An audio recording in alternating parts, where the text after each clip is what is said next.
So I'm gonna check out these sand caves today. For anyone who's curious, these sand caves are located about 10 to 20 miles north of Kanab, Utah. That's on US Route 89, which is considered to be one of the most scenic, prettiest drives in the country. And it's also just north of the Arizona border. After you come out of Arizona into Utah, and the road turns briefly almost due west. These sand caves were apparently man-made, which explained a lot of my questions about them. I didn't see how sand caves could possibly be naturally occurring, since the nature of sand is not to develop into any sort of formations. It's kind of fluid, it collapses on itself normally. So these caves were the result of sand mining. I found that to be pretty interesting, since I've visited sand mining sites in Michigan, near Ludington, Michigan.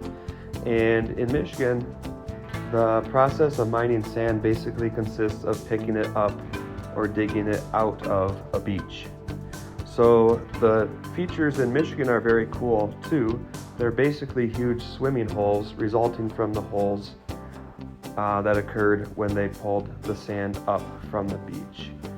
And this is significantly different. It looks like they literally had to scrape the sandstone down into sand, and it seemed like a really labor-intensive process compared to just digging the sand out of a beach. It also seemed like a lot of work to net a fairly small amount of sand.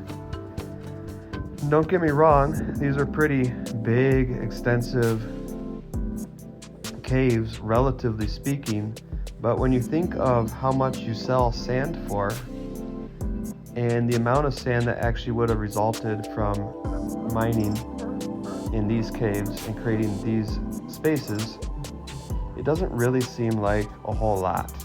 And basically what you see in the video is the extent of the cave that went all the way into the very end.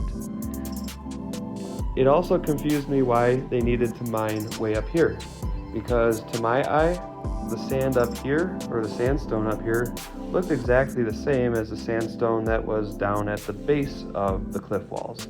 But I had no complaints, because it created a really cool feature that was actually way more cool than I thought it was going to be when I set off on the hike. It was about a 1 mile round trip hike. Not all that strenuous, but there were some steep, slippery parts, and since it was sandstone, it was especially slippery. Now here's how I'm going to finish the video, putting a plug in for Best Friends Animal Society. You could look them up online, and I'm going to show the QR code here so you can go adopt your new best friend.